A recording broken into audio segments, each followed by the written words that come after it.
राहुल गांधीच्या जिभेला चटके द्या आणि राहुल गांधींची जीभ छाटून आणणाऱ्यास 11 लाखाचं बक्षीस देऊ,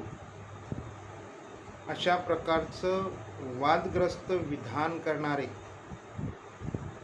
राज्यसभा सदस्य डॉक्टर अनिल बोंडे आणि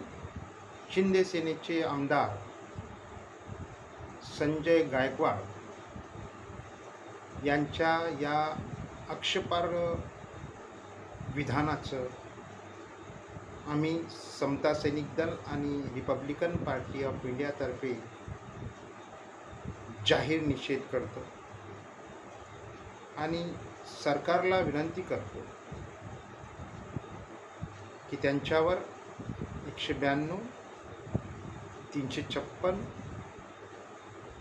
आणि 352 नुसार गुन्हे दाखल करावेत आणि त्यांचं आपली नैतिक जबाबदारी समजून